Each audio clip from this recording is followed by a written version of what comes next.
Isang taon na naman ang matatapos sa ating buhay. Isang taon na puno ng masasaya at malulungkot na ating pinagdaanan. Ito na naman, meron na naman tayong bagong taong haharapin na sa atin ay darating. Kaya, ano man ang hamon nito, ay ating paghandaan.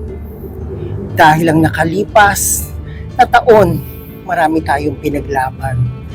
Marami tayong mga kasiyahang pinagdaanang tagumpay. Pero karamihan sa atin ay galak na ang nararamdaman sa pagsapit ng bagong taong darating. Pero alam nyo ba, hindi naman lahat sa atin ay excited o handang harapin ang taong darating. Yan ang ating pag-uusapan ngayon dito sa aking My Journal in Motion sa Love Life, Me, Myself, and I dito sa aking Alexander YouTube channel. Kaya kung hindi pa kayo nakasubscribe, subscribe na kayo para parati kayong updated sa aking mga ganap. Bagong taon. Karamihan sa atin ay excited ang ganitong panahon kasi nasanay na tayong magkaroon ng New Year's resolution. Diba? Parati nating pinapangakuan ang darating na bagong taon. Isang taon na naman ang natapos, kaya tayong lahat o karamihan sa atin ay excited sa ganitong panahon dahil dito natin nagagawa yung tinatawag nating nakasanayang New Year's resolution. Pero pagkakatandaan natin, hindi lahat tayo ay handang harapin ang taong darating dahil sila ay nakaranas ng mga ibang pagsubok sa buhay. Hindi naman lahat tayo ay maganda ang kinahinatnan ng taong lilisan.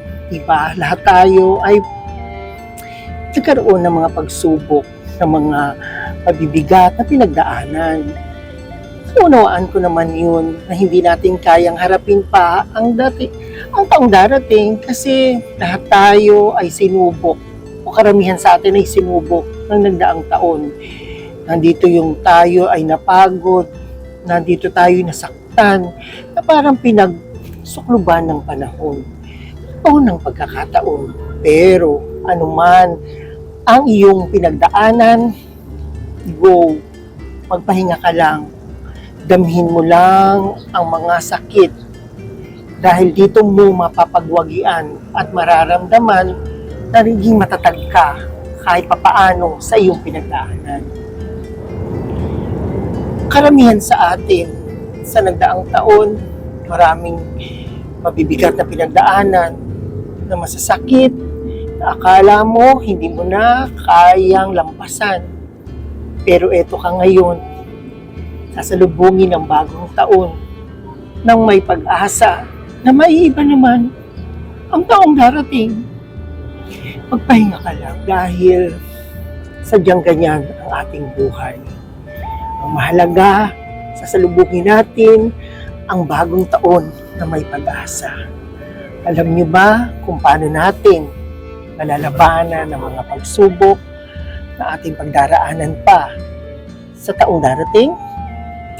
Panalangin sa Poong May Kapal. Dahil kahit papano, dito natin maititest yung ating pananampalataya sa Kanya. Yun yung gusto niya eh. Yung parati nating idudulog kung ano man ating pinagdaraanan.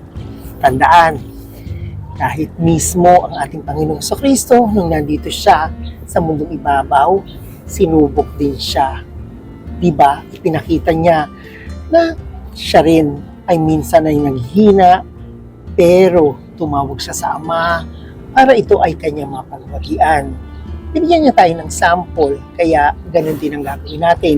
Ang panalangin ang siyang sasagip sa atin, sa ating mabibigat na pinagdaraanan at pagdaraanan pa sa mundong ibabaw. Kaya doon sa ating mga pinagdaanan na mabibigat ng nakaraan, atin itong pasalamatan dahil sa tingin nyo dito tayo lumakas, dito natin napagdaanan na maganda ang buhay na sadyang may pagsubok. Hindi ba dito din natin natanto na kung gaano tayo kalakas? Kung paano tayo sinusubok ng panahon? Kaya pasalamatan dahil hanggang ngayon, tayo ay nandito pa sa mundong ibabaw at hinahamon.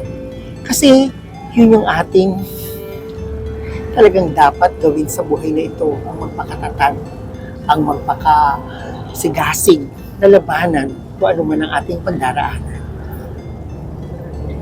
Kaya ngayong bagong taon, imbis na tayo ay mangako, gawin na lang natin ay magdasal para tayo ay parating gabayan ng ating Panginoon sa ating mga pagsubok pang pagdaraanan. Kung anumang mga tagumpay na ating tatamuhin sa taong ito, ipagpasalamat. Kung anumang mga pagsubok na darating, ito ay ating isang bulis sa Kanya para kahit papaano, lahat ng bagay sa mundong ito ay gagaang dahil sa Kanya natin ito ibinauubaya, di ba? Lahat ng mga bagay sa mundong ito ay kanyang pinagagaan. Kasi di ba, life is not a bad process. Ito ay puno ng pagsubok na para tayo ay tumatag, para alam nyo na, para lahat tayo ay karapat-dapat sa Kanyang kaharian. Tandaan nyo, itong buhay natin sa mundong ito isang battlefield. Dito tayo sinusubok para tayong mga superhero na karapat dapat tayo salain. Yung kanyang mapipili ay yung karapat dapat niyang kasama sa kanyang kaharian. Tandaan, may kalangitan na sa atin ay nag-iintay sa ating mga nagpakatatag para sakripisyo ang ating mga sarili, para pagdaanan ang ating mga pagsubok, mga sarili nating mga pagsubok dito sa mundong ibabaw, yun ang sumasala sa atin para malaman kung talagang hanggang saan ang ating kabutihan sa ating kalooban. Tandaan, may Panginoon sa ating parating nakamatsyag, sa atin ay gagabay para sa lahat ng ating gagawin sa mundong ibabaw. Manalangin para tayo ay gabayan. Hindi ang ating mga pangako ang siyang tutupad ng ating mga kagustuhan sa taong ito, kundi ang panalangin, ang gabay ng ating Panginoon na siyang parati nating dadalhin sa ating pang-araw-araw na buhay ngayong taong ating haharapin.